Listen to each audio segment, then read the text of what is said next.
नमस्कार, स्वागत है आप सभी का डीडी न्यूज पर। आप देख रहे हैं मिड डे प्राइम। मैं हूं ऋतु वर्मा। अगले 1 घंटे में हम बात करेंगे देश भर की बड़ी खबरों की।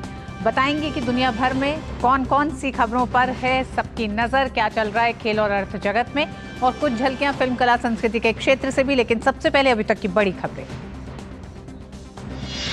सिलक्यारा सुरंग से सुरक्षित निकाले गए सभी 41 श्रमवीर हैं स्वस्थ। उत्तराखंड के मुख्यमंत्री ने चिन्यालीसौड़ सामुदायिक स्वास्थ्य केंद्र में श्रमिकों से मुलाकात कर जाना उनका हालचाल। श्रमिकों के परिवार में दिवाली जैसा जश्न, घर लौटने का है बेसब्री से इंतजार।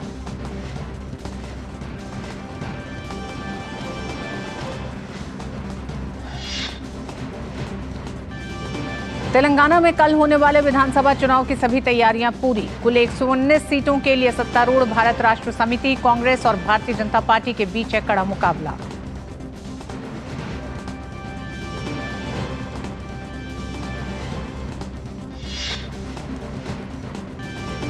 राष्ट्रपति द्रौपदी मुर्मू आज से महाराष्ट्र की 4 दिवसीय यात्रा पर। लोनावला में आज कैवल्थ धाम के शताब्दी वर्ष पर आयोजित एक कार्यक्रम में होंगी शामिल। केंद्रीय गृह मंत्री और वरिष्ठ भाजपा नेता अमित शाह आज पश्चिम बंगाल के दौरे पर। कोलकाता में प्रतिवाद सभा में ममता सरकार के खिलाफ भरेंगे हुंकार।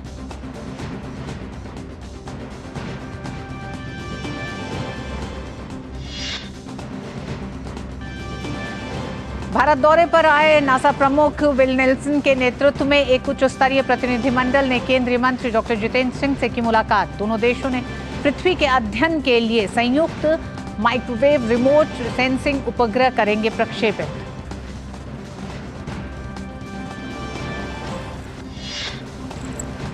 और हमास ने संघर्ष विराम के 5वें दिन 12 बंधकों को किया रिहा। वहीं इजराइल ने भी छोड़े 30 फिलिस्तीनी कैदी। फिलिस्तीनी दूत ने की स्थायी संघर्ष विराम की वकालत।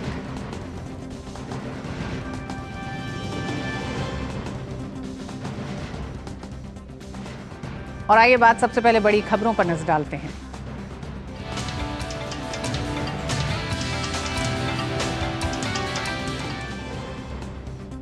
उत्तराखंड के सिलक्यारा सुरंग में फंसे 41 श्रमिकों को सुरक्षित बाहर निकालने पर देश ने राहत की सांस ली है। ये श्रमिक 17 दिन से सुरंग में फंसे थे। सिलक्यारा ने बड़कोट के बीच निर्माणाधीन सुरंग का एक भाग 12 नवंबर को ढह गया था। केंद्र और राज्य सरकार की विभिन्न एजेंसियों ने फंसे हुए श्रमिकों को बचाने के लिए त्वरित और परिश्रमपूर्ण काम किया। बचाव अभियान का सफल परिणाम केंद्र के अटूट सहयोग से संभव हुआ। प्रधानमंत्री नरेंद्र मोदी हालात की पल पल जानकारी ले रहे थे। सुरक्षित निकाले गए सभी 41 श्रमिक चिन्यालीसौड़ अस्पताल में डॉक्टरों की देखरेख में भर्ती हैं। चिन्यालीसौड़ अस्पताल में भर्ती श्रमिकों से आज मुख्यमंत्री पुष्कर सिंह धामी मिलने पहुंचे और उनके स्वास्थ्य के बारे में जानकारी ली। इस दौरान उन्हें राहत चेक भी सौंपे। धामी ने पूरे रेस्क्यू ऑपरेशन को बहुत चुनौतीपूर्ण और कठिन बताया। साथ ही उन्होंने रेस्क्यू ऑपरेशन को सफल बनाने के लिए सभी का आभार भी जताया। सबसे मिलाया, सबके हालचाल लिए, सभी लोग स्वस्थ हैं, सभी प्रसन्न हैं, उनके पारिवारिक जन भी सभी प्रसन्न हैं और सभी का धन्यवाद कर रहे हैं। राज्य सरकार का भी, हमारे प्रधानमंत्री जी का भी, कि उन्होंने विशेष चिंता करते हुए एक माता पिता की तरह, जैसे माता पिता अपने बच्चे की चिंता करते हैं, उस प्रकार की उन्होंने चिंता की है। आज हम सौभाग्यशाली हैं कि हमको नरेंद्र मोदी जी जैसा नेतृत्व मिला है, जिनके नेतृत्व में हर एक देशवासी सुरक्षित है। पूरे देश ने देखा कि जो हमारे मजदूर भाई टनल के अंदर थे, तो जो सबसे अच्छे प्रयास दुनिया के हो सकते हैं वो इस रेस्क्यू अभियान में हुए हैं। उत्तराखंड के मुख्यमंत्री पुष्कर सिंह धामी ने चिन्यालीसौड़ में सुरंग से सुरक्षित बाहर निकाले गए 41 श्रमिकों के रिश्तेदारों से भी बातचीत की।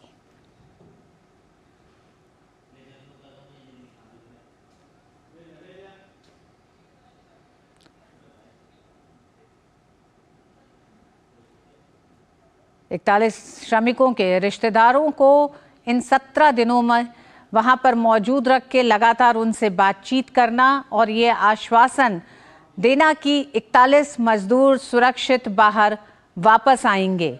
तो ये एक लंबी प्रक्रिया रही 17 दिन की, जिसमें पुष्कर सिंह धामी समेत 21 एजेंसियां, प्रधानमंत्री कार्यालय, गृह मंत्रालय, एक तरह से सभी का एक संयुक्त प्रयास रहा, जिसने 17 दिन में इस पूरे रेस्क्यू ऑपरेशन को सफल बनाया।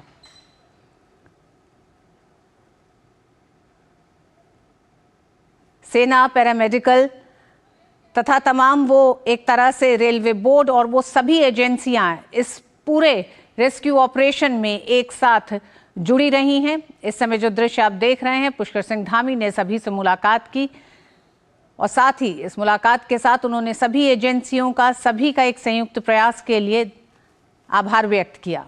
सभी 41 मजदूर अभी चिन्यालीसौड़ अस्पताल में हैं। इन सबके बीच कुछ श्रमिकों ने अपनी आप बीती भी बताई है। विश्वजीत कुमार वर्मा ने कहा कि जब मलबा गिरा तो उन्हें पता चल गया कि वो अब फंस गए हैं। ऊपर से गिरा तो हम लोग को थोड़ा महसूस हुआ कि अब निकलने का प्रयास तो हम लोग का तो बंद हो गया, लेकिन धीरे धीरे हमारी नवजुगा इंजीनियरिंग लिमिटेड कंपनी जो है सो हमारी प्रयास में लगे रहे। हर जगह से व्यवस्था की गई, ऑक्सीजन की व्यवस्था, खाना पीने की व्यवस्था, और बाहर से मशीन जो आई, बाहर से मंगाए गए, देश से विदेश से अपना मशीन मंगाए गए। इंडिया से भी मशीन कुछ आए, ऑस्ट्रेलिया से भी कुछ आए, और इंडिया IDRF वाले आए, SDRF वाले आए। वो लोग सब हमारे देशवासियों, भारतवासियों, पूरा हम लोग को प्रयास में निकालने की कोशिश किया। और मुख्यमंत्री हमारा उत्तराखंड का जो है वो हमारे प्रयास में लगे रहे हम लोग को निकालने के लिए।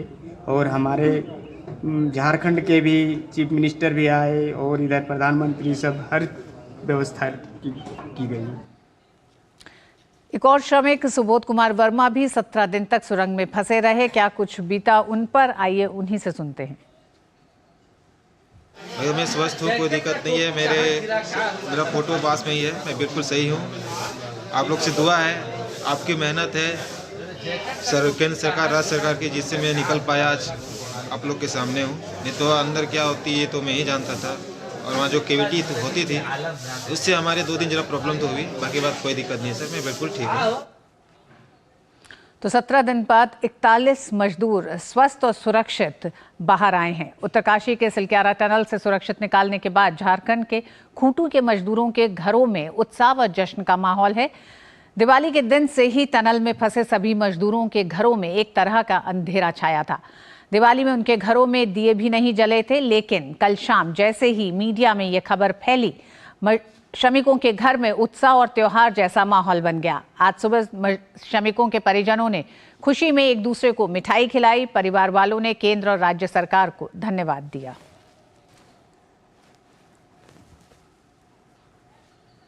मनाए और अभी निकल गए तो हम लोग को खुशी हो गया। और घर में भी हम लोग प्रेयर सब करते थे।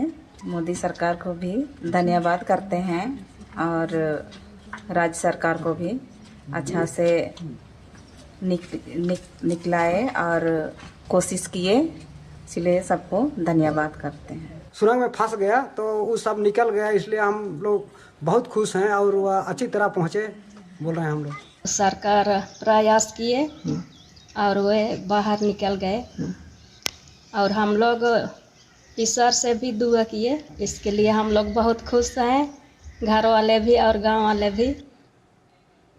और इस पूरे रेस्क्यू ऑपरेशन में देश विदेश की तमाम एजेंसियां काम में लगी रहीं।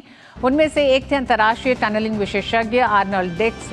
वो कह रहे हैं कि अभियान में सभी ने एक अद्भुत टीम के रूप में काम किया। भारत के सर्वश्रेष्ठ इंजीनियर, सेना और सभी एजेंसियों के सफल मिशन का हिस्सा बनना खुशी की बात है। डिक्स भूमिगत और परिवहन बुनियादी ढांचे में विशेषज्ञ हैं। ब्रिटिश इंस्टीट्यूट ऑफ इन्वेस्टिगेट्स में बैरिस्टर भी हैं। उन्हें इंजीनियर्स, भूविज्ञान और जोखिम प्रबंधन मामलों में 3 दशकों का अनुभव है। साल 2022 में उन्हें अमेरिका के नेशनल फायर प्रोटेक्शन एसोसिएशन द्वारा समिति सेवा पुरस्कार से सम्मानित किया गया था। We were calm and we knew exactly what we wanted and we worked as a wonderful team.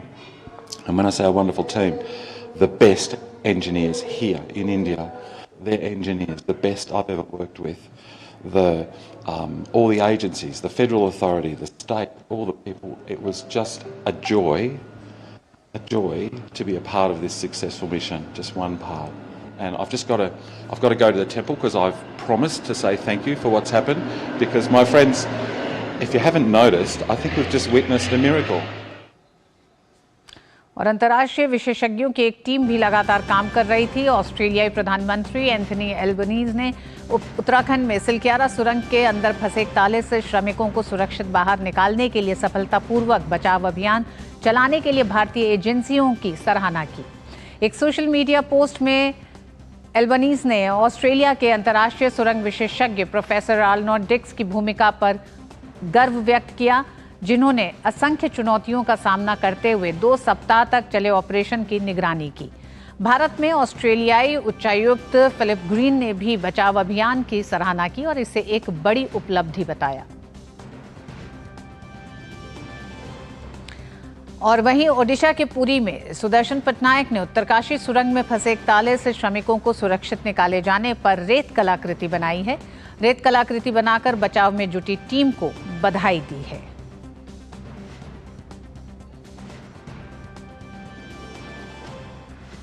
देश का हर एक नागरिक पिछले 17 दिन से इस पूरे रेस्क्यू ऑपरेशन में किसी न किसी तरह से शामिल था। कहीं कोई प्रार्थना कर रहा था, कहीं कोई एक तरह से संपर्क करने की कोशिश कर रहा था। तो वहीं सेना के चिनूक हेलीकॉप्टर से श्रमवीरों को एम्स ऋषिकेश ले जाया जाएगा और यहां से फिर इनको अपने अपने राज्य रवाना किया जाएगा।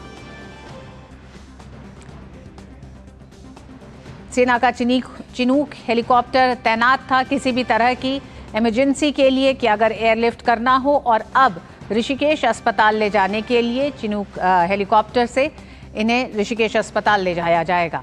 तो सिलक्यारा पर और अपडेट देंगे, लेकिन उससे पहले आइए सीधे रुख करते हैं नेशनल मीडिया सेंटर का, जहां इस समय कैबिनेट की ब्रीफिंग हो रही है। करोड़ भारतीय गरीबी रेखा से बाहर आए, जो अपने आप में एक बहुत बड़ी उपलब्धि मोदी सरकार की कार्यक्रम और नीतियों की है। इसी तरह से ही कोविड-19 पेंडेमिक के समय प्रधानमंत्री गरीब कल्याण अन्न योजना लाई गई थी।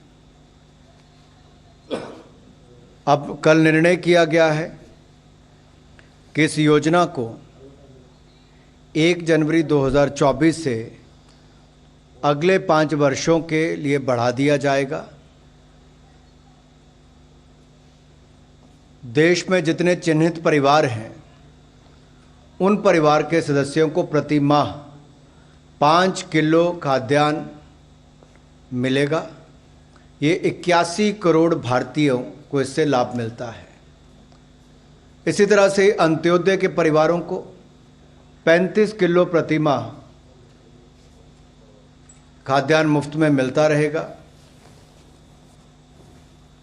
जहां एक और प्रति व्यक्ति 5 किलो है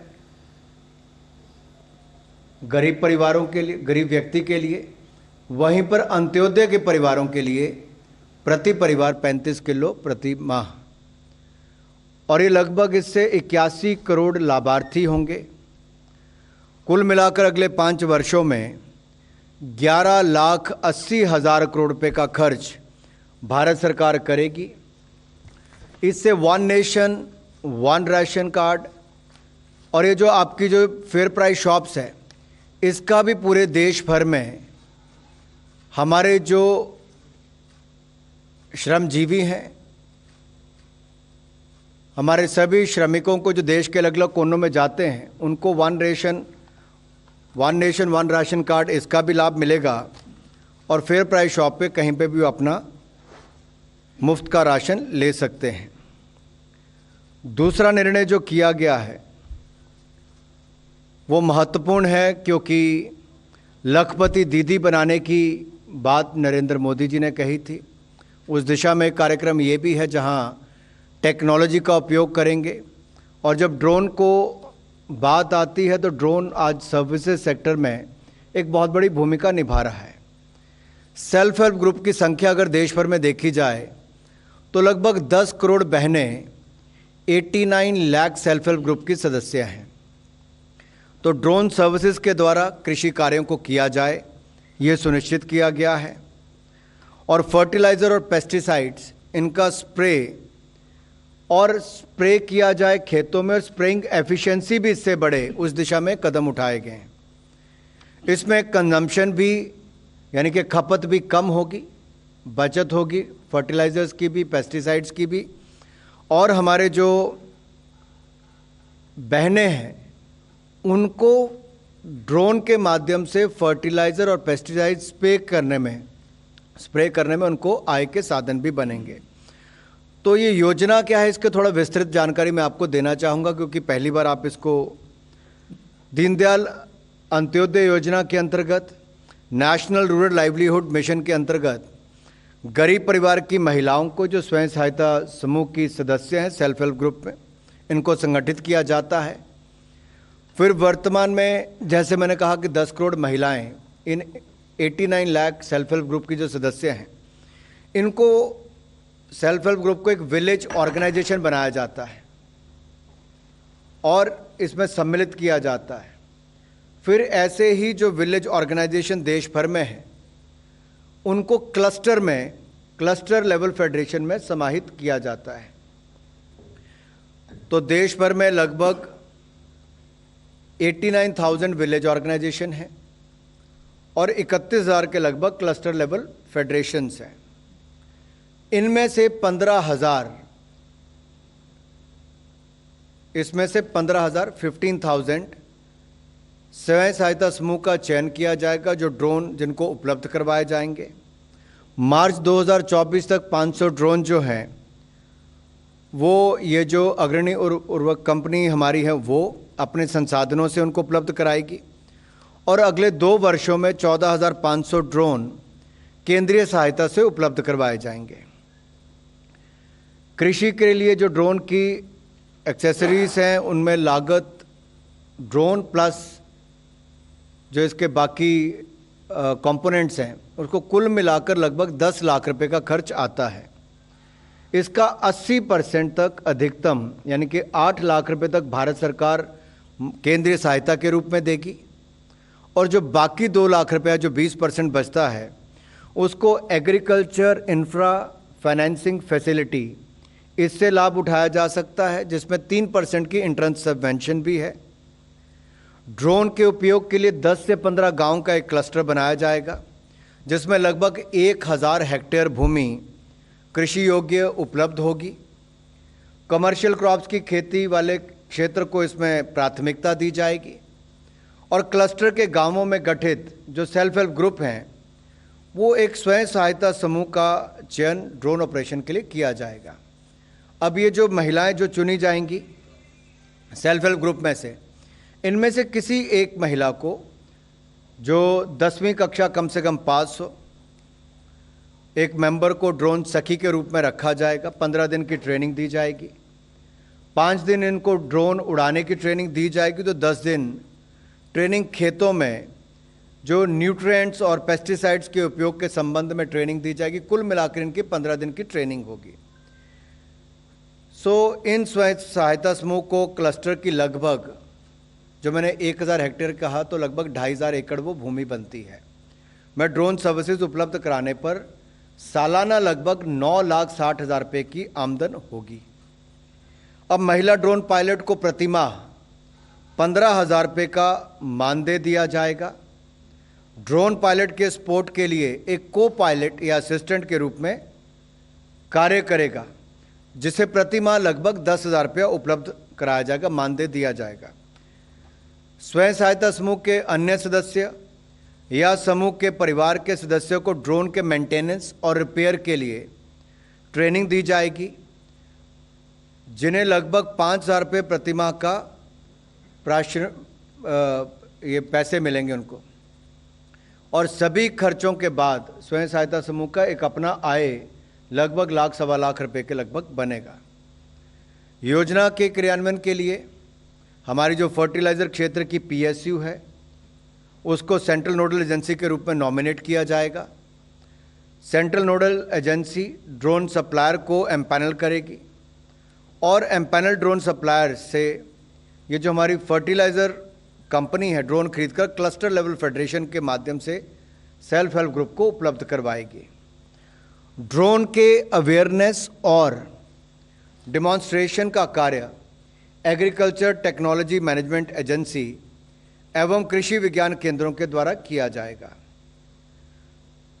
योजना के क्रियान्वयन के लिए कोई दिक्कत ना आए, कोई मुश्किल ना आए, तो इसके लिए जो हमारे सचिवों की एक एम्पावर्ड कमेटी बनाई जाएगी। इस योजना पर मार्च 2026 तक 1261 करोड़ रुपया खर्च किया जाएगा। इस योजना के क्रियान्वयन से देश के ग्रामीण क्षेत्रों में रहने वाली हमारी बहनों को, जहाँ एक और उनका चयन सेल्फ हेल्प ग्रुप के माध्यम उनके सदस्य के रूप में किया जाएगा, इनकी आय भी होगी। ड्रोन पायलट, को पायलट या असिस्टेंट के रूप में काम करेंगी और इनको जो रिपेयर मेंटेनेंस इसकी भी ट्रेनिंग दी जाएगी और फर्टिलाइजर स्प्रे, पेस्टिसाइड स्प्रे करके इनकी आय के साधन भी इससे बनेंगे।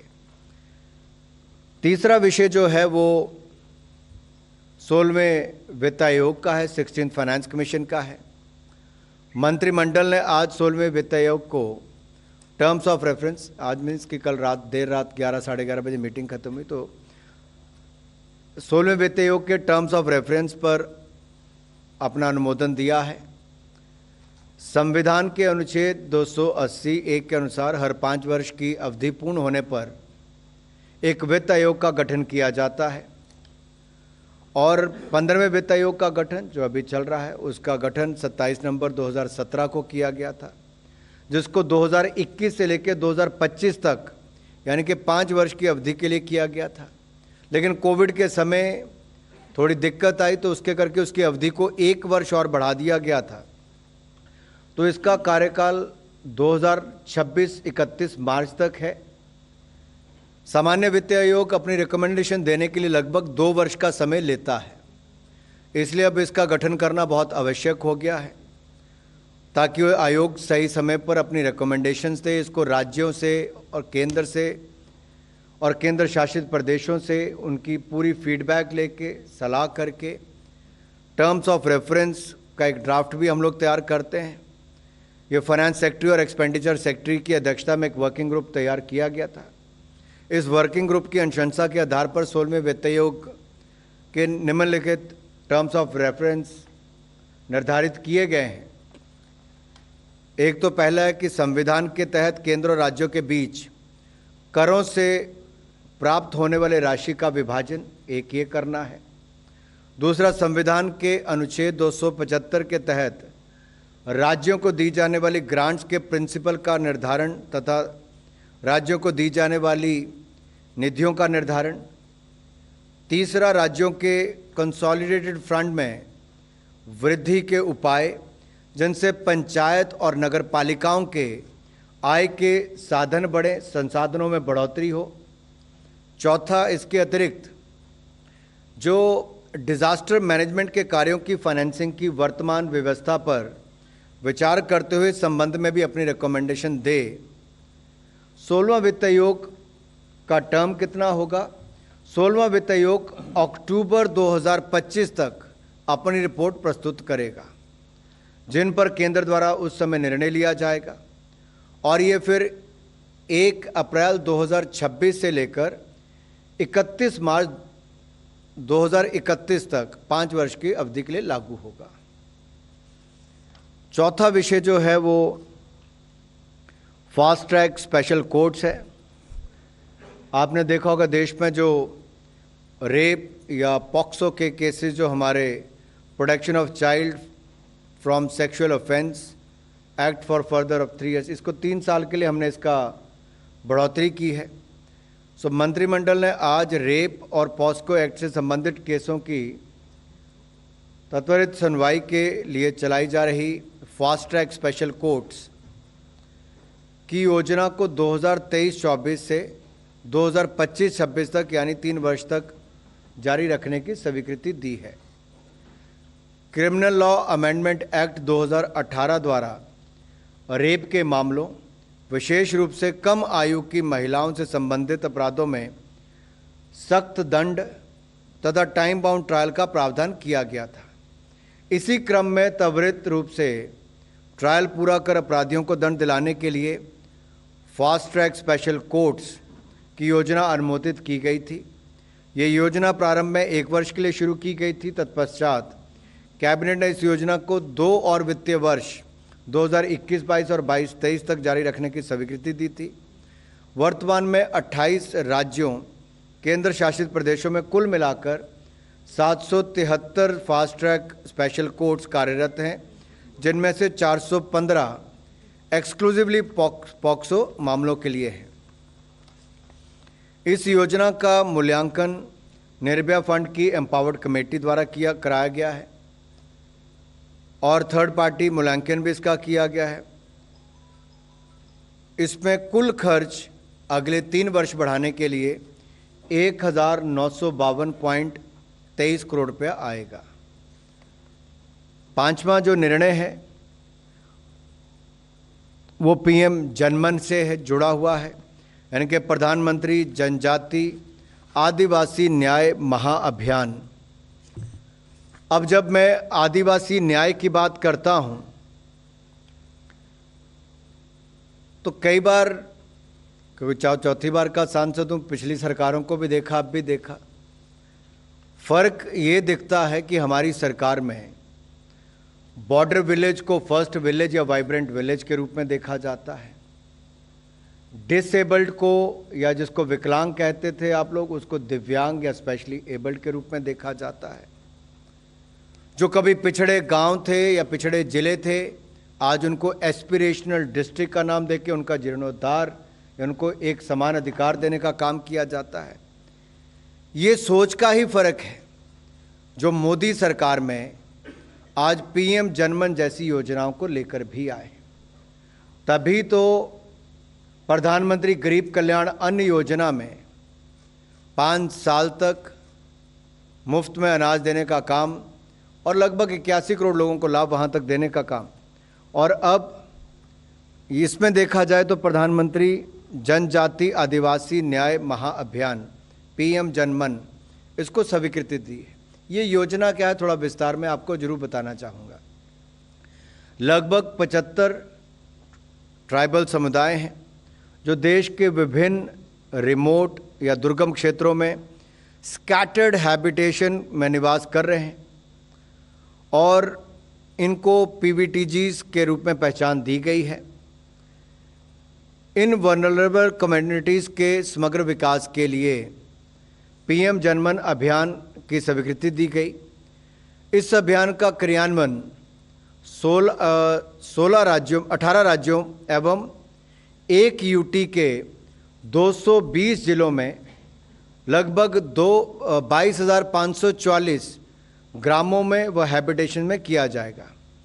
इस अभियान के अंतर्गत लगभग 28,16,000 ट्राइबल्स लाभान्वित होंगे।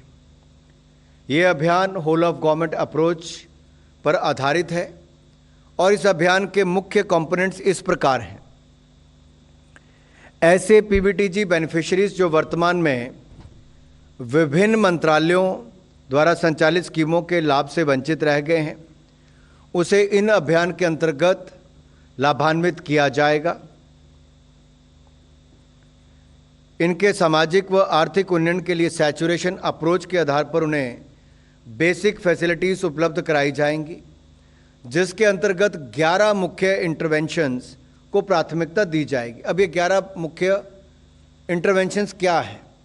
अब हर किसी के लिए पक्का मकान एक आवश्यकता है, तो इसमें पक्का मकान दिया जाएगा। सड़क कनेक्टिविटी होने से बहुत सारी सुविधाएं मिलती, तो रोड कनेक्टिविटी दी जाएगी। दूसरा, तीसरा, नल से जल देश भर में मिल रहा, तो यहाँ पे भी पाइप्ड वाटर पहुँचाने का काम किया जाएगा, क्योंकि 80% बीमारियाँ तो खराब या गंदे पानी के कारण होती हैं। पाइप्ड वाटर सप्लाई दी जाएगी।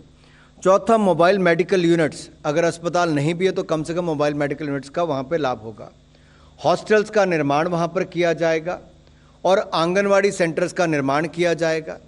इसके अलावा मल्टीपर्पज़ स्किल सेंटर्स का निर्माण, ताकि समय की आवश्यकता के अनुसार उनको स्किल्स भी दी जा सके। बिजली कनेक्शन यहाँ पे नहीं पहुँच पाए तो वहाँ पर देना है, और सोलर स्ट्रीट लाइटिंग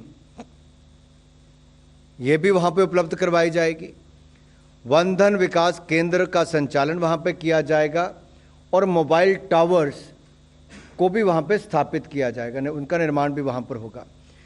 अब इसके अलावा जो सभी पीवीटीजीज हैं उनको बेसिक फैसिलिटीज़ उपलब्ध हो सके, इसके लिए विभिन्न स्कीमों को, प्रधानमंत्री आवास योजना ग्रामीण हो या जल जीवन मिशन हो या प्रधानमंत्री ग्रामीण सड़क योजना हो, नेशनल हेल्थ मिशन हो, आईसीडीएस आदि के गाइडलाइंस में अगर अभियान के बेनिफिशरीज के लिए आवश्यक परिवर्तन भी करना पड़ेगा तो इन 28,16,000 जनजातीय भाई और बहनों के लिए इन योजनाओं को उनके घर द्वार तक पहुंचाकर उनके जीवन में बदलाव लाने के लिए वो भी बदलाव किया जाएगा।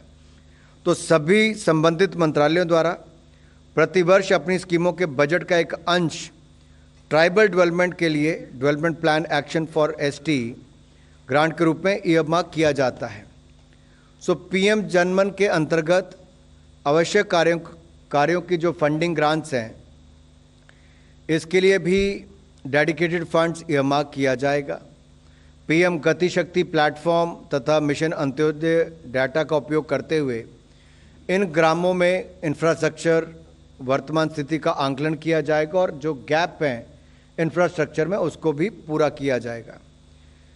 ये एक आउटकम ओरिएंटेड अभियान है और डेफिनेट आउटकम्स के आधार पर इसकी मॉनिटरिंग कराई जाएगी, जिनमें कुछ मुख्य आउटकम्स सुनिश्चित किए जाएंगे। एक, सैचुरेशन बेसिस पे, जैसे मैंने कहा, पक्के मकान उनको मिले, ऑल वेदर रोड हो, स्वच्छ पानी की उपलब्ध हो, बिजली और टेलीकॉम की सुविधाएं हों, मल्टीपर्पज़ स्किल केंद्र हो, आंगनवाड़ी केंद्र, ये सब उसमें उपलब्ध कराए जाएंगे।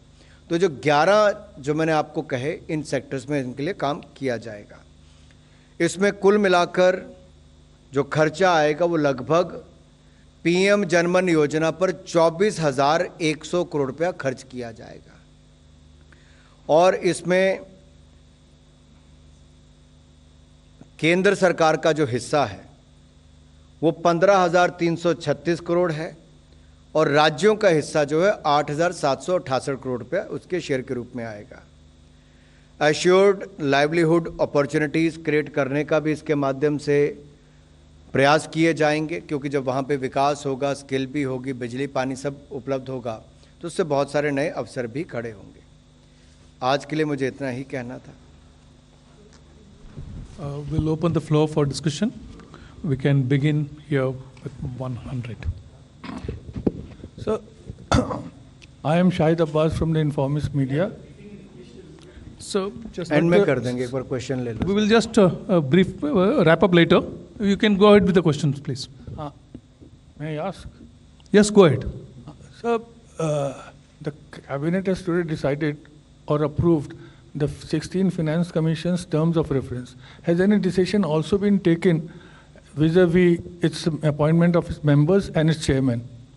वो तो ड्यू प्रोसेस में होगा ही, जब हो जाएगा उनका चेयरमैन और मेंबर्स को तब उसकी घोषणा अलग से करें। नहीं, आज तो निर्णय किया है कि 16वें वित्त आयोग का गठन किया जाएगा। उसका टर्म्स ऑफ रेफरेंस क्या है वो आपके सामने मैंने रखा है। जब उसके सदस्य चुन लिए जाएंगे और चेयरमैन चुन लिया जाएगा तब आपको उसका अलग से निर्णय बता दिया जाएगा। Next question, time sir, India. Sir, I have two questions. Number one, please identify also. Sir, so that when it's I'm easy. Deepak from Times of India, sir. Yeah. My question is regarding this, PMGKY for next 5 years. This year it was supposed to be around 2 lakh crore for the entire financial year, but for 5 years we are expecting 11.8 lakh crore. So that means in a way government is also indicating that MSP is going to grow almost like 4-5%. Is there any indication that must have been? I think if you look at the last 8 or 9 years and if you look at the MSP, it has gone up to 70%, whether it is paddy or other procurement is concerned. So the population is also growing. Sir. At the same time, if MSP also goes up, Any kind of projection that has been put, that's why I'm asking, sir. तो उसी के हिसाब से किया है ना ये। And the second word, sir, yesterday the cabinet. अगर 9 साल में 70% बढ़ा तो अगले 5 साल में भी बढ़ेगा ही। उसी को ध्यान में रखते हुए 11,80,000 करोड़ रुपया आपके सामने व्यय आएगा इसका।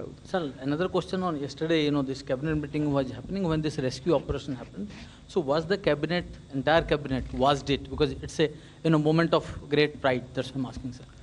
देखिए, एक बात तो मैं ज़रूर कहूँगा आपने ठीक कहा, कैबिनेट में उसका विषय भी आया। प्रधानमंत्री जी बहुत भावुक भी थे और एक होल ऑफ गवर्नमेंट या पूरा देश जैसे एक तरह से आप सबकी दुआएं भी साथ में थी और हर तरह के प्रयास एक एक जान बचाने के लिए किया गया। प्रधानमंत्री जी चुनाव प्रचार के दौरान भी दिन में कम से कम 2 बार स्थिति को वहाँ के मुख्यमंत्री से जानकारी तो लेते थे, अपने पीएमओ के अधिकारी भी वहाँ पर थे, केंद्र सरकार के डिपार्टमेंट्स के अधिकारी थे, दुनिया भर से जहाँ से जो भी सहायता ली जा सकती थी वो भी थी। आपको जानकारी देने के लिए दिन में 2 बार प्रेस ब्रीफिंग, एक बार यहाँ से एक बार उत्तराखंड से भी की जाती थी।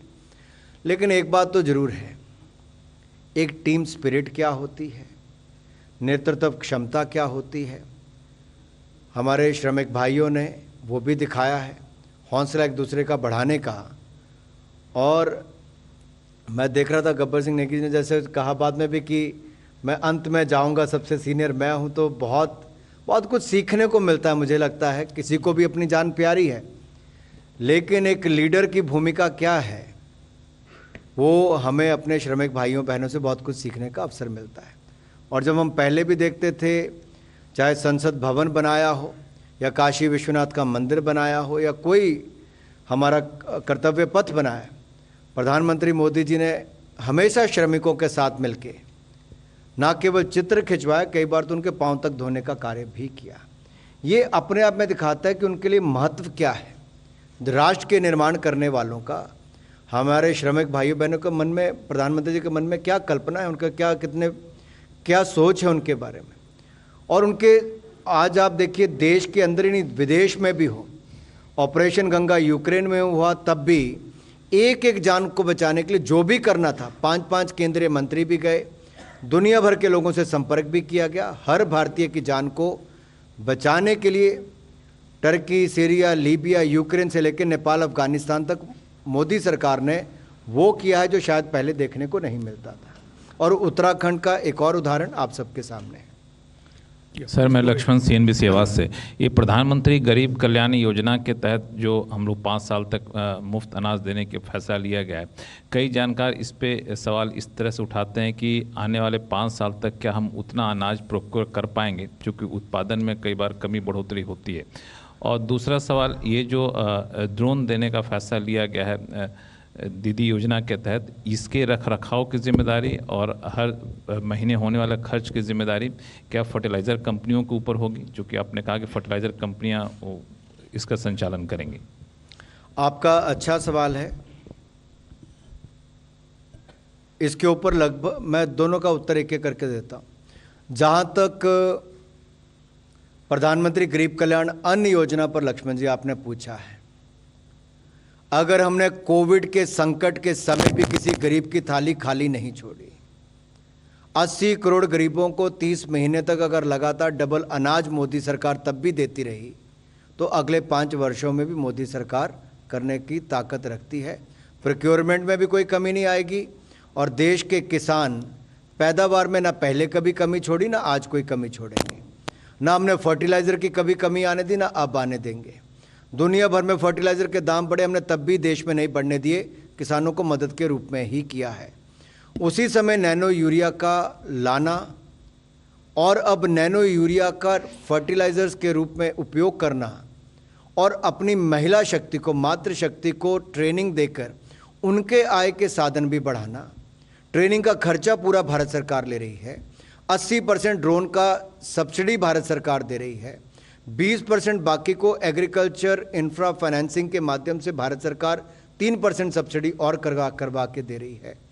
इससे आय के साधन भी बढ़ेंगे, लागत भी कम आएगी, फर्टिलाइज़र भी कम खर्च होगा और मिट्टी को भी कम नुकसान होगा और कुल मिलाकर पैदावार भी ज़्यादा बढ़ेगी। तो जहाँ तक प्रधानमंत्री गरीब कल्याण अन्न योजना की बात है, मैं पूरी गारंटी के साथ, और मोदी की गारंटी जैसे कहते हैं उस गारंटी के साथ कह सकता हूँ कि अगले 5 साल तक देश के 81 करोड़ गरीबों को प्रधानमंत्री गरीब कल्याण अन्न योजना का लाभ मिलता रहेगा। अगला और दूसरा, महिलाओं के लिए जो आपने ड्रोन की बात कही, इसमें 1261 करोड़ रुपये का प्रावधान रखा गया है बजट में। अगला प्रश्न नवभारत, संतोष ठाकुर।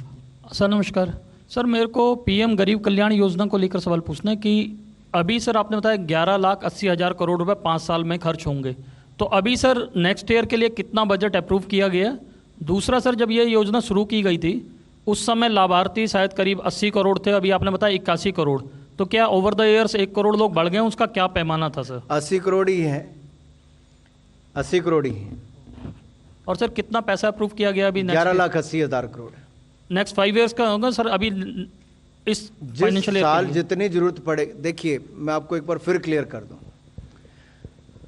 जहां तक गरीब कल्याण अन्न योजना की बात है, ना इसमें पैसे की कोई कमी आएगी ना अनाज की कोई कमी आएगी।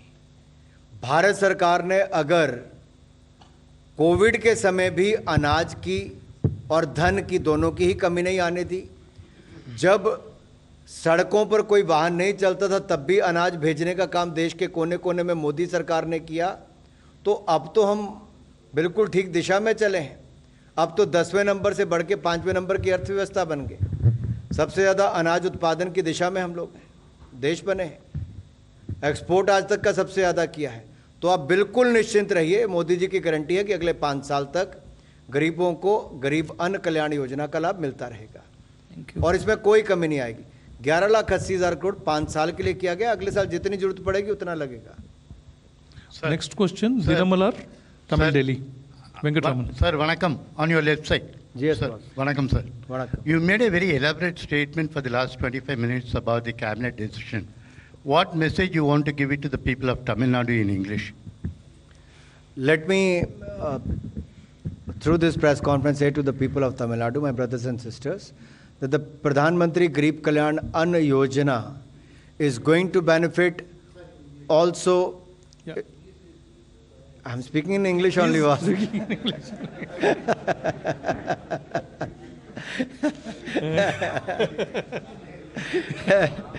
So the world's largest food security scheme for 80 crore plus Indians, and the total cost will be close to 11,80,000 crore rupees over the period of 5 years to ensure free food grains to the poor people and to the Antyodaya families. The poor people will keep getting 5 kilo per person, and the Antyodaya families will keep getting 35 kilos per family for the next 5 years. As far as the self-help groups are concerned, the Lakhpati Didi, what Prime Minister mentioned in his 15th August speech, this drone training will be done by the Government of India, nodal agencies, by the central government, various agencies, and close to 10 crore women who are part of 89 lakh self-help groups, which are also further part of the village organization. These self-help groups are part of the village organizations, and the further they are part of the clusters. So out of one cluster, one self-help group will be identified, and they will be given the responsibility of the drone training. They will be given the drone training, drone repairing as well, and the one member who will be elected or selected as drone Sakhi, she will be given 15,000 rupees per month, and her assistant will be given, the co-pilot will be given 10,000 rupees per month. They will be given 15 days training, 5 days for the pilot as a pilot training, and 10 days for the nutrients and the spray of the fertilizers training. So they're going to benefit out of this. They have the self-help group can have close to 9,60,000 rupees annual income through the fertilizer spray. Yeah. Next question, ma'am. Sir, Sapna here from CNBC. 2 quick questions. So the 16th FinCom recommendations are likely to be implemented from April 1, 2026 to March 31, 2031? That's correct. Which one? Okay. Sir has confirmed. And sir, another thing, slightly repetitive, but nevertheless, I'll put this up. So far the food subsidy, has been budgeted around 2 lakh odd crores. With a tab of almost 12 lakh odd crores over the next 5 years, your annual number will be somewhere around 2.36 lakh crores. This is just back of the envelope. So to that extent, as you mentioned earlier, also with the rise in MSP, possibly, rise in the beneficiaries, we expect the food subsidy bill to be pretty elevated, but higher than what it is right now, sir. See, you're looking at the food subsidy bill. I'm looking at ensuring the free food grains to the poor people. So I hope I'm able to make it very clear. For us, money is not a problem, budget is not a problem, providing free food grain is not a problem. That is the priority for us. So it is the priority from Prime Minister Modi to continue to the Pradhan Mantri Garib Kalyan Ann Yojana for the next 5 years. Whatever the cost will be, as of today, it stands at 11,80,000 crore rupees for 80 crore plus Indians who will benefit out of this. 5 kilo per person, as well as the Antyodaya families will keep getting 35 kilos per family, per month. Sir. Yes, go ahead. Sir, I just wanted to know on this back of the envelope which she was talking about, you have also fixed it at 81 lakhs of people, 81 crores of people. How do you decide that number? Because there's been no census, and everybody needs to have a ration card. So what is the modality that is going to be worked out for that? If you look at the past few years, whatever the census numbers are, we have gone through that, and it will continue till the time next census happens. तो जब अगला census हो जाएगा उसके बाद अगले लोग उसमें चयन प्रक्रिया में आ जाएंगे. एक तो ये क्लियर हो गया. दूसरा मैं फिर कहना चाहता हूँ, चाहे ये नंबर बढ़े या कम हो, जो इस क्राइटेरिया के अंदर फॉल करेगा उसको खाद्यान्न का लाभ मिलता रहेगा. We are ensuring that for the next 5 years. The ration card will be done through the state government? It is already in place. One nation, one ration card. That is already there. It exists. They'll keep benefiting out of this scheme wherever they move as a migrant worker, whether they come from the state of Himachal, Bihar, Uttarakhand, or Bihar, or any other state. If they move to a national capital, they'll keep getting benefit here. Yeah. Next, PTA. I'll come there. Don't worry. Yeah, Anurag ji, I just wanted to know this PM Janjati Adivasi Maha Abhiyan that the cabinet has approved today. You know, you have said that 28,16,000 tribals will be benefited from this scheme, while you've also said that those who have not yet benefited from any of the central government schemes will be covered under this scheme. So this is the number which of tribals who have not yet benefited from any of the schemes so far? This is the data collected from 75 such tribes and collected from all over the country, which includes about 18 states, 1 union territory, comprising of 220 districts and 22,544 grams. What is this total percentage of the total tribals in the country? I don't have that number as of now, but 28.16 lakh tribals will benefit out of this. Yes, sir Prashant हूँ NDTV से sir इस तरफ से PM गरीब कल्याण योजना जब शुरू की गई थी लॉकडाउन में सर, तो आमतौर पर 6 महीने या 1 साल तक बढ़ाया जा रहा था.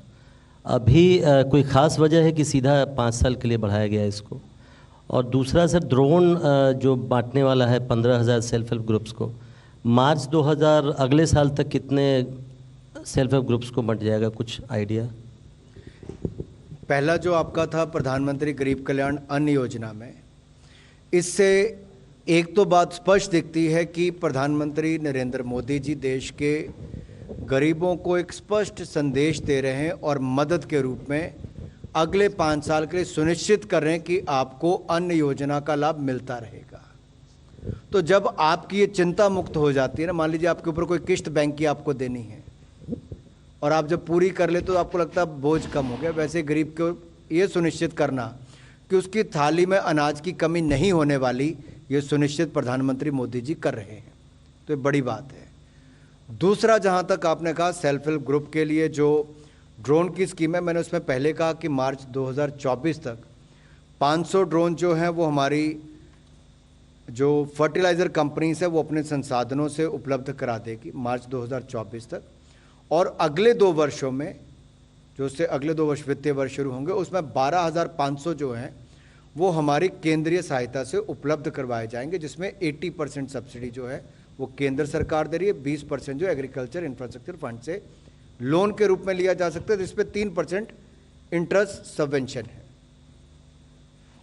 या आप पूछिए, बाद में माइक्रोफोन पीछे दे दीजिए। I am Rajeev from the Hitavada newspaper. Sir, this was regarding the Lakhpati Didi scheme. Are you because lot of sisters are going to get involved in spraying of fertilizers and pesticides. Of course, it's through drones, but are you factoring in the consequent health impacts? जो अभी system है उससे बहुत बेहतर है। अभी हाथ से फेंकते हैं, ड्रोन से फेंकने जा रहे हैं। इससे आय भी बढ़ेगी और स्वास्थ्य भी ठीक रहेगा और फर्टिलाइज़र भी कम खर्च होंगे।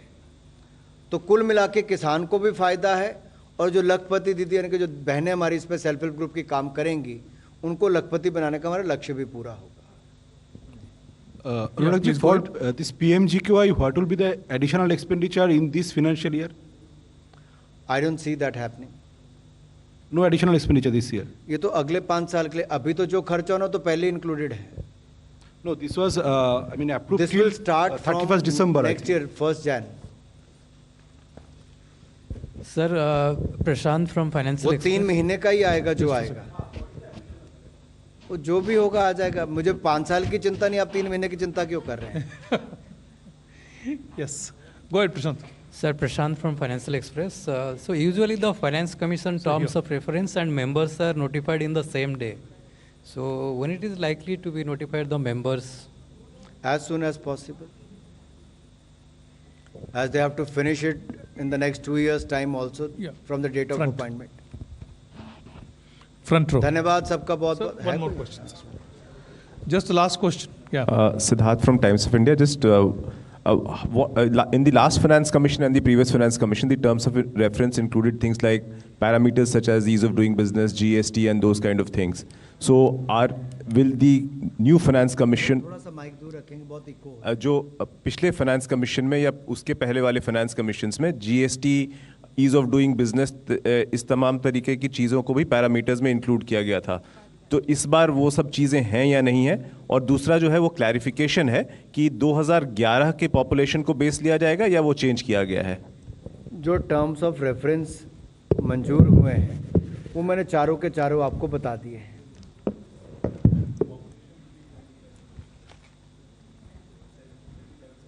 Yeah. With that we come to the close of this. Yeah. Thank you very much. तो कैबिनेट ने कई महत्वपूर्ण फैसले लिए हैं और उसमें सबसे बड़ा फैसला गरीब कल्याण अन्न योजना को अगले 5 साल तक बढ़ाने के प्रस्ताव को मंजूरी दी गई है। ये योजना 1 जनवरी 2024 से अब लागू हो जाएगी। हम जानते हैं कोविड के दौरान इस योजना की शुरुआत की गई थी ताकि कोई भी देश का नागरिक भूखा ना सोए। इसी के अलावा ड्रोन सखी योजना को भी मंजूरी दी गई है। इस योजना के तहत महिलाओं को ड्रोन उड़ाने की ट्रेनिंग दी जाएगी। ड्रोन के माध्यम से खेतों में पेस्टिसाइड्स का छिड़काव किया जाएगा। इसी के साथ 16वें वित्त आयोग के गठन को भी मंजूरी दी गई है। कैबिनेट में फास्ट ट्रैक कोर्ट्स के सिलसिले में भी बड़ा फैसला लिया गया है। यौन अपराधों से जुड़े मामलों में त्वरित न्याय देने के लिए विशेष फास्ट ट्रैक अदालतों की कार्यावधि को 3 साल तक के लिए बढ़ाने की भी मंजूरी दे दी गई है। इसके साथ एक बड़ा फैसला जनजातीय समुदाय के लिए पीएम जनमन जनजातीय आदिवासी न्याय अभियान को स्वीकृति से जुड़ा बड़ा फैसला है। तो कैबिनेट के इन महत्वपूर्ण फैसलों पर भी आगे विशेष चर्चा होगी, लेकिन उससे पहले वक्त एक छोटे से ब्रेक का। मोदी सरकार की गारंटी, किसानों को हर साल रुपए 6,000, 11 करोड़ 80 लाख किसानों को अब तक 2,60,000 करोड़ रुपए की सहायता। हमारा संकल्प विकसित भारत। पता है इन्वेस्टर्स के लिए एक इन्वेस्टर प्रोटेक्शन फंड होता है IPF, लेकिन अगर तुम्हारा ट्रेड एक्सचेंज पर एग्जीक्यूट नहीं हुआ या फिर कोई गारंटीड रिटर्न्स वाली स्कीम है तो ये IPF आपकी मदद नहीं कर सकता है। और अगर आपका ब्रोकर ही डिफॉल्टर बन जाए तो फिर IPF आपको कॉम्पेंसेशन दिला सकता है। कहाँ से सीखा? NSE की साइट पर। समझकर इन्वेस्ट कर। दादी, आज भी आपकी चाय की दुकान बंद थी? 1 महीने से बीमार हूँ, काम बंद और इलाज का खर्चा अलग। आयुष्मान कार्ड नहीं बनवाया? नाम सुना है, कहाँ बनवाना है, कैसे बनवाना है, इस उम्र में भाग दौड़। कार्ड अभी बन जाएगा। आयुष्मान ऐप पर जाकर अपना या परिवार के सदस्य का नाम लाभार्थी सूची में ढूंढें, आधार OTP या फेस ऑथ द्वारा ऑथेंटिकेट करें, डिटेल्स भरें, अब मोबाइल से फोटो खींचकर अपलोड करें। बन गया। अब ठीक होकर अपने हाथ की चाय पिला दो। और एक प्रकार से PM जय अब गरीबों की जय बन गई है। 5 लाख तक के मुफ्त उपचार की गारंटी, स्वास्थ्य का वरदान आयुष्मान। सिर्फ 4 दीवारों का मतलब घर नहीं होता। घर तो अपनों से बनता है, अपनों के सपनों से बनता है। हम तो बस आपका साथ निभाते हैं। आप ही तो हैं जो मकान को घर बनाते हैं। SBI होम लोन्स, मकान को घर बनाने के सफर में हमेशा आपका हमसफर। और प्रधानमंत्री की अध्यक्षता में कैबिनेट ने कुछ बड़े फैसले लिए हैं। इन बड़े फैसलों का सीधा असर न सिर्फ गरीबों पर, महिलाओं को एक तरह से सशक्त करने के साथ साथ कुछ और एक बड़े जो फैसले हैं वो आदिवासियों के संदर्भ में भी हैं। इस पर विस्तार से बात करने के लिए हमारे साथी जुड़ गए हैं। ऋषि, हम जानते हैं प्रधानमंत्री जन कल्याण अन्न योजना की शुरुआत कोविड के दौरान की गई थी और फिर इसे बढ़ाया गया, हर साल इसे बढ़ाया जा रहा था, लेकिन आज एक बड़ा फैसला लिया कैबिनेट ने, जो कि कल रात में कैबिनेट की बैठक के दौरान लिया गया है और अब उसे 5 साल तक के लिए बढ़ा दिया गया है, जिसका ऐलान प्रधानमंत्री ने छत्तीसगढ़ में एक रैली में भी किया था। जी ऋतु, बेहद महत्वपूर्ण है ये फैसला। जिस तरीके से सरकार जो है गरीब कल्याण के लिए और जो लोगों के लिए निरंतर प्रयास कर रही है, एक आम इंसान की जो बेहतरी है उसके लिए, अगर हम कहें कि आज की कैबिनेट के ये फैसले हैं तो उसी की जो प्रतिध्वनि है वो सुनाई देती है इसमें, क्योंकि कैबिनेट के इन फैसलों को, अगर आज के फैसलों को देखें तो ये विशुद्ध रूप से आम जन के लिए लिए गए फैसलों की कैबिनेट मानी जाएगी। एक तो 1 जनवरी से 2024 से, जैसे कि आपने जिक्र किया, इस योजना को जो कि गरीब कल्याण योजना के तौर पर जो लोगों को अन्न दिया जाता है, वो अन्न देने की जो योजना है उसको 5 साल के लिए बढ़ा दिया गया है। बेहद महत्वपूर्ण योजना है क्योंकि ख़ासतौर से कोविड के दौरान जब इस योजना की ज़रूरत सरकार को पड़ी और लोगों को उससे बहुत बड़ी राहत मिली, उसके बाद सरकार ने जिस तरीके से इस योजना की गंभीरता को देखा है और ख़ास तौर से जो हमारा राइट टू फूड एक्ट है, जो ये कहता है कि कोई भी व्यक्ति किसी भी हालत में भूखा न रहे और भोजन की व्यवस्था हर हाल में सरकार सुनिश्चित करेगी। तो हमारा जो राइट टू फूड एक्ट है, एक तो उसकी जो पूर्ति है इस योजना के माध्यम से होगी, और जो आमजन है जिसके सामने चुनौती रहती है कि उसकी जो खाद्य सामग्री है उसकी पूर्ति कैसे होगी, तो ये एक बहुत बड़ा एक सुधार है इस मायने में कि जो लोग हैं उन्हें कम से कम अपने खाने की चिंता नहीं रहेगी और वो अपना जो काम है, अपनी तरक्की है, वो बेफिक्र होकर कर पाएंगे। ख़ास तौर से गरीबों के लिए इस योजना का बहुत बड़ा महत्व है। दूसरी जो बात है, जो आपने जिक्र किया कि जो आदिवासी कल्याण की जो बात है, ख़ास तौर से ऐसे आदिवासी समूह जो कि बहुत ज़्यादा पिछड़े हैं, उनको लेकर सरकार योजना लेकर आई है और इस योजना से उन आदिवासी इलाकों में ख़ास तौर से जो चिन्हित किए गए गांव हैं वहां पर जो डेवलपमेंट का जो प्रोसेस होगा और ख़ास तौर से उनकी शिक्षा, स्वास्थ्य और रोज़गार से संबंधित जो ज़रूरतें हैं जो पूरी की जाएंगी इस योजना के माध्यम से। ये बेहद महत्वपूर्ण योजना है। और जो तीसरी और महत्वपूर्ण योजना है जिसमें कि ड्रोन के माध्यम से जो छिड़काव है, यानी कि कृषि के विकास के लिए जो प्रयास हैं उसको सरकार इस मायने में इस योजना के माध्यम से सुनिश्चित करना चाहती है, क्योंकि ड्रोन से छिड़काव एक बहुत बड़ा ऐसा साधन बनेगा जिसमें कि किसानों को न सिर्फ अपने जो खेत हैं, जो उनकी फसल हैं, उसमें एक रूप में जो छिड़काव करने की जो सुविधा मिलेगी, बल्कि इसमें कई सारे रोज़गार भी छिपे हुए हैं, क्योंकि ड्रोन की ट्रेनिंग से लेकर और जो इसमें जो स्वयं सहायता समूह हैं जो काम करेंगे उनको भी इसमें सीधे तौर पर मदद मिलेगी और रोज़गार मिलेगा। तो कुल मिलाकर कैबिनेट के कई महत्वपूर्ण फैसले आज लिए गए। जी ऋतु। जी ऋषि, आपने जिक्र करा प्रधानमंत्री जनमन योजना का भी, जिसमें कि केंद्रीय मंत्री अनुराग ठाकुर का ये कहना था कि सोच में एक बड़ी तब्दीली है। तो जनमन योजना के तहत भी जब जनजातीय आदिवासी न्याय अभियान है तो इसमें क्या क्या चीज़ें बदलेंगी आने वाले समय के लिए? सिर्फ सोच में बदलाव के साथ साथ ज़मीन में क्या बड़ा बदलाव दिखेगा इस अभियान के तहत? देखिए रितु, जहाँ तक आदिवासी समुदाय की समस्या को अगर हम देखें तो आदिवासी समुदाय के साथ सबसे बड़ा जो हमने जो देखा है कि एक समस्या रहती है कि उन्हें सबसे ज़्यादा भरोसा अपना सरकार के साथ बने, ये सबसे बड़ी ज़रूरत होती है। तो इस योजना के माध्यम से जब सरकार उन तक पहुंचेगी और उनके संबंधित जो तमाम जो समस्याएं हैं और जो उनके विकास की जो बात है और उनको मुख्य धारा में शामिल करने की जो बात है, अगर उसको सरकार आगे बढ़ाती है और उसके लिए पर्याप्त फंड भी सरकार ने इसके लिए मुकर्रर किया है, तो ऐसे में जो आदिवासी समुदाय और ख़ासतौर से इसके लिए क्या किया है सरकार ने कि उन आदिवासी समुदायों को चिन्हित भी किया है जो अत्यधिक पिछड़े हैं और उसके लिए उन इलाकों को भी चिन्हित किया है जिन इलाकों में ये आदिवासी रहते हैं। तो एक तरीके से सरकार की कोशिश होगी कि जो आदिवासी पिछड़ापन है उसको मुख्य धारा में शामिल किया जाए और विकास की जो मुख्य धारा है जिसमें कि उनकी शिक्षा, स्वास्थ्य और रोजगार, ये सबसे बड़ी ज़रूरत है, इसमें उनको अधिक से अधिक लाभ मिले और उनका एक भरोसा सरकार के साथ जुड़े और जो उनकी जो प्रतिबद्धता है कि उनकी जो पहचान है, ख़ास तौर से जो आदिवासी पहचान है, उसको बरकरार रखते हुए कैसे वो देश की जो विकास की मुख्य धारा उसमें शामिल हो, उसके लिए इस योजना को काफ़ी महत्वपूर्ण माना जा सकता है। जी ऋषि, दो और अहम फैसले, 16वें वित्त आयोग के गठन का फैसला और साथ ही फास्ट ट्रैक कोर्ट्स को लेके एक बड़ा फैसला कहा जाएगा जो लिया गया है। आने वाले 3 सालों तक के लिए बढ़ाने की मंजूरी दे दी गई है इन फास्ट ट्रैक कोर्ट्स को, जिसमें 773 फास्ट ट्रैक कोर्ट्स हैं, इनमें 415 तो सीधे सीधे पॉक्सो के मामलों को डील करते हैं। यानी कि जो अभी तक का जो प्रयास रहा है, इसका मतलब कि उसके बेहतर नतीजे ज़मीन पर दिखाई दिए हैं और यही कारण दिखता है कि इसे लेकर इसकी अवधि को बढ़ाया गया है।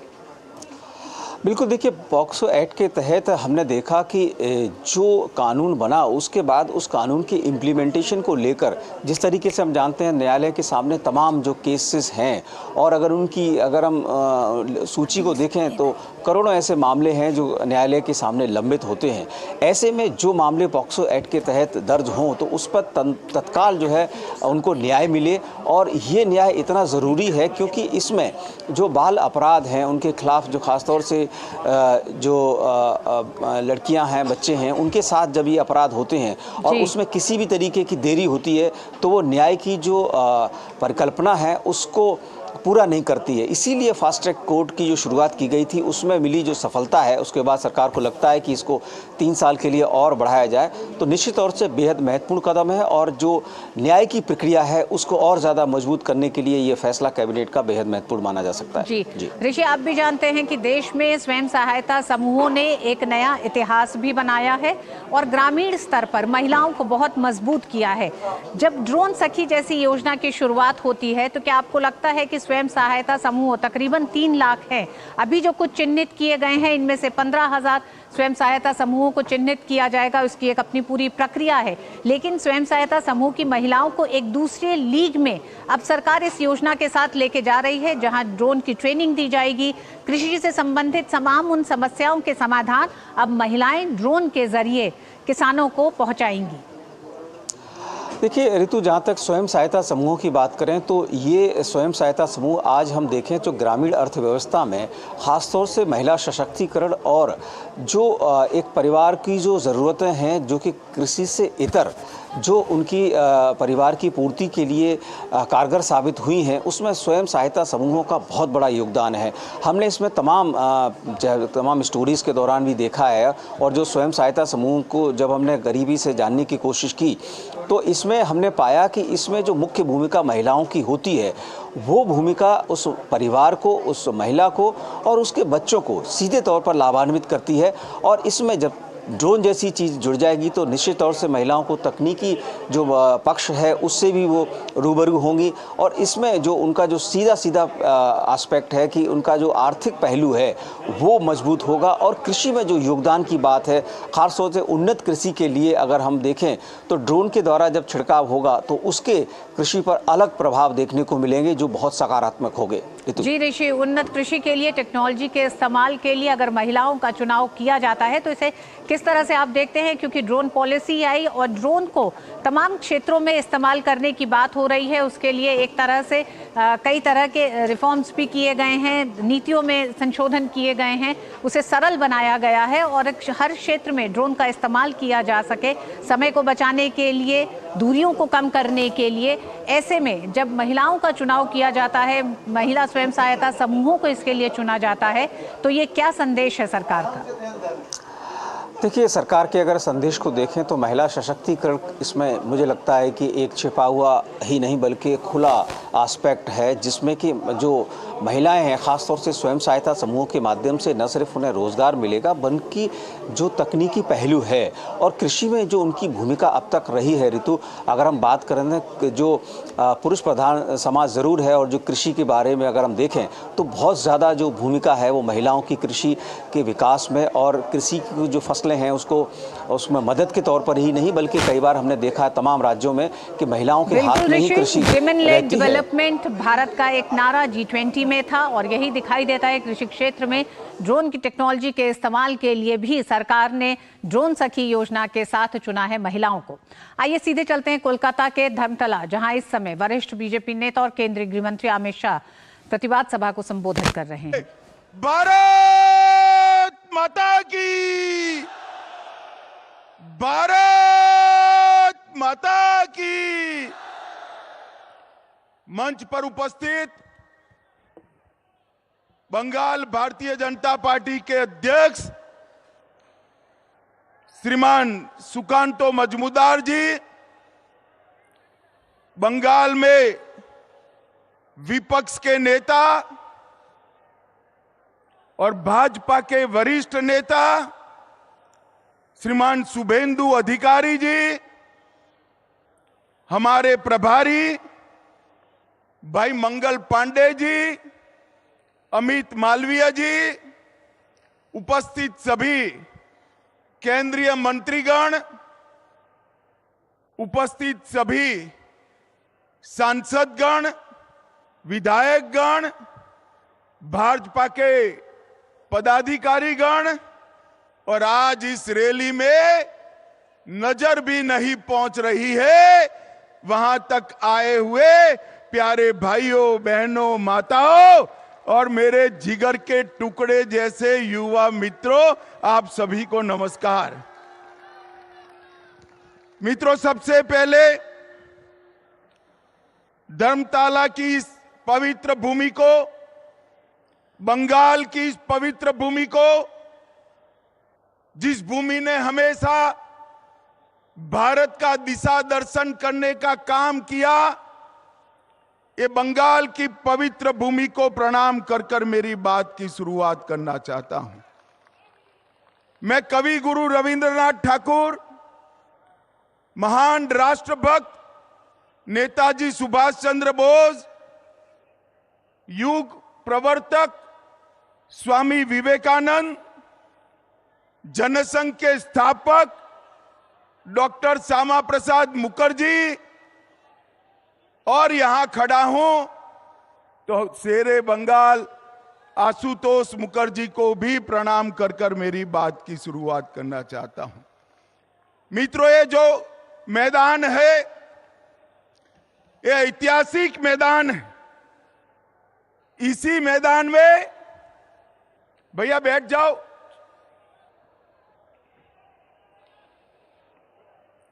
इसी मैदान में सोहरावर्दी ने डायरेक्ट एक्शन का कॉल दिया था और यहीं पर महान गोपाल मुखर्जी ने इसका सामना करने का कॉल दिया था। यही मैदान है जिसने पश्चिम बंगाल को हिंदुस्तान के साथ, भारत के साथ जोड़कर रखने का काम किया है। और मित्रों, भारतीय जनता पार्टी के लिए भी ये मैदान बहुत भाग्यशाली मैदान है। मैं इसी दिसंबर महीने में, नवंबर महीने में यहां पर आया था 2014 में और यहां से बंगाल की जनता को, तृणमूल को हटाने का कॉल देने का काम मैंने किया था भारतीय जनता पार्टी के अध्यक्ष के रूप में। और मैं आज बंगाल की जनता का धन्यवाद करना चाहता हूं कि आज बंगाल में 18 लोकसभा सीटें और 77 विधानसभा सीटें देकर बंगाल की जनता ने तय कर दिया है कि यहां पर अगली सरकार भारतीय जनता पार्टी की सरकार बनने वाली है। भाई और बहनों, बंगाल की जनता ने 2,30,00,000 वोट भारतीय जनता पार्टी को दिए, 77 सीटें दी। हमारे नेता शुभेंदु अधिकारी को अभी अभी दीदी ने दूसरी बार विधानसभा से बर्खास्त कर दिया है। मैं कहने आया हूं दीदी, कान खोलकर सुन लो, शुभेंदु जी को आप विधानसभा के बाहर तो निकाल सकती हो, परंतु बंगाल की जनता को चुप नहीं कर सकती। बंगाल की जनता कहती है दीदी आपका समय अब समाप्त हो चुका है। भाई और बहनों, सोनार बांग्ला और परिवर्तन के नारे के साथ, मां माटी मानुष के नारे के साथ कम्युनिस्टों को हटाकर दीदी सत्ता पर आई। मैं पूछना चाहता हूं आपको, परिवर्तन हुआ है क्या? जरा जोर से बोलो, हुआ है क्या? घुसपैठ रुकी है क्या? तुष्टीकरण रुका है क्या? पॉलिटिकल वायलेंस बंद हुआ है क्या? भ्रष्टाचार रुका है क्या? मोदी जी लाखों करोड़ों रुपया बंगाल को भेजते हैं, तृणमूल के सिंडिकेट वाले वो रुपया को बंगाल के गरीबों तक पहुंचने नहीं देते। मैं आज आह्वान करने आया हूं, अगर 26 में यहां भाजपा सरकार बनानी है तो इसकी नींव 24 के लोकसभा के चुनाव में डालकर मोदी जी को बंगाल से प्रधानमंत्री बनाना चाहिए। भाई और बहनों, 27 साल कम्युनिस्टों का शासन रहा। ममता जी तीसरी टर्म के लिए जीती। लाल भाई और एक तृणमूल कांग्रेस मिलकर बंगाल को बर्बाद कर दी। चुनावी हिंसा पूरे देश में, चुनावी हिंसा अगर सबसे ज्यादा होती है तो बंगाल में होती है। घुसपैठ बंगाल सरकार ममता बनर्जी रोक नहीं पाई। जो ममता बनर्जी कभी घुसपैठियों के लिए पार्लियामेंट चलने नहीं देती थी, वो ममता बनर्जी आज घुसपैठियों को खुलेआम वोटर कार्ड और आधार कार्ड बंट रहे हैं, वो चुप बैठी है। कट मनी से पूरी बंगाल की जनता परेशान, सिंडिकेट की उगाही से पूरी बंगाल की जनता परेशान। और जिस बंगाल में कभी सुबह सुबह रविंद्र संगीत सुनाई पड़ता था, वो बंगाल आज बम धमाकों से गूंज रहा है। मित्रों, बम धमाकों से गूंज रहा है। पूरे देश में गरीबी कम हो रही है, मगर बंगाल में गरीबी कम होने का नाम नहीं देती। भ्रष्टाचार चरम सीमा पर है। मैं बाद में बात करूंगा, मगर मैं आपको बताने आया हूं भाइयों, मैं गुजरात से आता हूं। मेरे जीवन में किसी नेता के घर से इतनी सारी नोटों की गड्डियां किसी ने अपने जीवन में नहीं देखी होगी। मित्रों, जो बंगाल साहित्य, विज्ञान, कला, आजादी का आंदोलन आध्यात्म, उद्योग और कृषि में पूरे देश का नेतृत्व करता था, वो बंगाल आज सबसे पिछड़ा बनाने का काम दीदी ने किया है। दीदी ने बंगाल को बर्बाद कर कर रख दिया है। मैं आज बंगाल की जनता को कहने आया हूं, एक बार पूरे देश का विकास देखिए। मोदी जी ने 60 करोड़ गरीबों के जीवन में बहुत बड़ा परिवर्तन लाया है। उनको घर दिया, शौचालय दिया, गैस दिया, पीने का पानी दिया, मुफ्त में अनाज दिया, साथ में शौचालय के साथ साथ 5 लाख तक की स्वास्थ्य की सारी सुविधाएं दी और पूरे देश को कोरोना का दोनों टीका लगाने का काम भी नरेंद्र मोदी जी ने किया। पूरे देश में आतंकवाद को मोदी जी ने समाप्त किया है। मुझे बताओ भाइयों बहनों, ये कश्मीर जो है हमारा है या नहीं है? जोर से बोलो, है या नहीं है? जिस कश्मीर के लिए, जिस धारा 370 को हटाने के लिए बंगाल के सपूत श्यामा प्रसाद जी ने बलिदान दिया था, वो धारा 370 को मोदी जी ने समाप्त कर दिया। वामपंथी उग्रवाद को नकेल कसकर समाप्त करने का काम मोदी जी ने किया। भारत के तिरंगे को चंद्रयान के माध्यम से चंद्र पर पहुंचाने का काम नरेंद्र मोदी जी ने किया। नई संसद बनाई और देश के अर्थतंत्र को 11 नंबर से 5वें नंबर पर लाने का काम नरेंद्र मोदी जी ने किया है। और मुझे बताओ बंगाल वालों, अयोध्या में राम मंदिर बनना चाहिए या नहीं बनना चाहिए? दूर तक जोर से बोलो, बनना चाहिए या नहीं बनना चाहिए? एक कांग्रेस पार्टी और ममता बनर्जी सभी लोग इकट्ठा होकर राम मंदिर को रोक कर रखे थे। मोदी जी ने 2019 में इसका भूमि पूजन किया और 22 जनवरी 2024 को मोदी जी इसका प्राण प्रतिष्ठा करने वाले हैं। मेरे साथ जोर से बोलिए, जय श्री राम, जय जय श्री राम।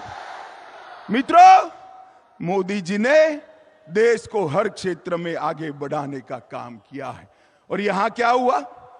राजनीतिक हत्याएं, लगभग 212 भाजपा कार्यकर्ताओं की हत्या हुई। मैं दीदी को कहकर जाता हूं, हम भाजपा वाले हैं, हमारा कार्यकर्ता हमारा भाई से बढ़कर होता है, भाई से बढ़कर होता है। दीदी, भाजपा कार्यकर्ताओं की हत्या की है देश भर का, और पूरे बंगाल का एक एक कार्यकर्ता इसका बदला लेने के लिए तैयार है। आप मेरी बात याद रखना। 2026 में जब चुनाव होगा तब मालूम पड़ेगा कि किस प्रकार से राजनीतिक हत्या का वोट देकर बदला दिया जाता है। मित्रों, बंगाल को पूरे भारत के अंदर भ्रष्टाचार के कारण बदनाम करने का काम ममता बनर्जी की सरकार ने किया। ज्योतिप्रिय मलिक, अनुव्रत मंडल, पार्थ चैटर्जी, चाहे गाय तस्करी हो, चाहे कोयला तस्करी हो, चाहे भर्ती घोटाला हो, अरबों खरबों रुपया बंगाल की जनता का इन्होंने खाया है। और मैं ममता बनर्जी को आज कहकर जाता हूं, अगर आप में हिम्मत है तो ज्योतिप्रिय मलिक, अनुव्रत मंडल और पार्थ चैटर्जी को तृणमूल कांग्रेस से सस्पेंड कर दिखाइए तो बंगाल की जनता मानेगी। वो नहीं कर सकती। हर रोज दुर्गा का स्तवन कर रही है कि तीन कहीं भतीजे का नाम न बता दे, भतीजे का नाम न बता दे। जो खुद मिले हुए हैं वो बंगाल को भ्रष्टाचार से मुक्त नहीं कर सकते हैं। मित्रों, इतने सारे भ्रष्टाचार हुए हैं कि संसद की पवित्रता को भी तृणमूल कांग्रेस के सांसदों ने समाप्त कर दिया। भेंटे लेकर, सौगादे लेकर सवाल पूछने वाले सांसद और वो पार्टी बंगाल और भारत का भला कर सकती है क्या? जोर से बोलिए, कर सकती है क्या? भाई और बहनों, अवैध घुसपैठ चरम सीमा पर। आसाम में आसाम की जनता ने भाजपा सरकार बना दी। आसाम की सरहदों से परिंदा भी पैर नहीं मार सकता। और बंगाल में सोशल मीडिया पर कोई रख रहा है कि अगर घुसपैठ कर आए हो और आधार कार्ड चाहिए, वोटर कार्ड चाहिए, तो इस नंबर पर संपर्क करिए। बंगाल पुलिस चुप। मुझे बताओ भाइयों बहनों, जिस राज्य में इतनी घुसपैठ होती हो वहां कभी विकास हो सकता है क्या? जोर से बोलो, हो सकता है? और इसीलिए ममता बनर्जी सीएए का विरोध कर रही है, सीएए कर नहीं दे। मगर मैं आज इस सभा में कह कर जाता हूं, ममता दीदी, सीएए देश का कानून है, इसको कोई रोक नहीं सकता और हम सीएए को लागू कर रहेंगे। भाई और बहनों, जो वहां से आए हैं वो सभी हिंदू भाइयों बहनों का इस देश पर इतना ही अधिकार है जितना मेरा और आपका अधिकार है। उनको अपने अधिकार से कोई वंचित कहीं नहीं कर सकता। मित्रों, ममता जी को मैंने कई बार पूछा, वो उल्टा हमें हिसाब पूछती है कि मोदी जी ने बंगाल के लिए क्या किया। ममता दीदी, आप मेरा भाषण जरूर सुन रही होगी। मैं हिसाब लेकर आया हूं, कान खोलकर सुन लीजिए, हिसाब लेकर आया हूं। जिस सरकार में आप मंत्री रही, यूपीए सरकार, जिस सरकार को आपने समर्थन किया, उसने 2004 से 14 में बंगाल को क्या दिया? ग्रांट इन एड और डिवोल्यूशन का सिर्फ 2 लाख करोड़ रुपया दिया। कितना दिया भाइयों बहनों, बोलो तो? और मोदी जी ने 2 लाख करोड़ के सामने 10 साल के सामने 9 साल में 6,70,000 करोड़ रुपया देने का काम नरेंद्र मोदी जी ने किया। और 1,80,000 करोड़ रुपया नरेगा में 3.5 गुना ज्यादा हमने दिया। आप धरना करती हो, जब आप मंत्री बनकर बैठी थी, मुख्यमंत्री बनकर सरकार का समर्थन कर रही थी, पैसा कम मिलता था। यूपीए सरकार ने 14,000 करोड़ रुपया दिया, मोदी जी ने 54,000 करोड़ रुपया देने का काम किया। और नरेगा, ग्राम सड़क योजना, आवास योजना, आजीविका मिशन और नेशनल आजीविका मिशन में 1,80,000 करोड़ रुपया देने का काम भारतीय जनता पार्टी ने किया है। और नेशनल हाईवे के लिए टोटल 70,000 करोड़, लगभग 16,000 करोड़ रेलवे में, बंदरगाह में 1,000 करोड़, सिंचाई के लिए 3,000 करोड़, कुल मिलाकर आपके 2 लाख करोड़ के सामने भारतीय जनता पार्टी ने 8 लाख करोड़ से ज्यादा रुपया देने का काम भारतीय जनता पार्टी। पर ममता दीदी, जितना गुमराह करना है कर लीजिए। गत चुनाव में तो रैगिंग कर आप जीत गई, फिर भी हमारी 77 सीटें आई। 77, कहां 0 कहां 77। और इस बार 26 में रैली देखकर मैं स्पष्टता से कहने जाता हूं कि 26 के चुनाव में 2/3 बहुमत के साथ यहां पर भारतीय जनता पार्टी की सरकार बने। मगर इसके पहले 24 का चुनाव आ रहा है। आपने 19 में 18 सीटें दी थी। मैं आप सभी को करबद्ध विनंती करने आया हूं, इतनी सीटें दीजिए कि मोदी जी को शपथ विधि के बाद कहना पड़े मैं बंगाल के कारण देश का प्रधानमंत्री बना हूं, बंगाल के कारण। भाई और बहनों, बंगाल का भला ये भ्रष्टाचारी परिवारवादी तृणमूल कांग्रेस नहीं कर सकती।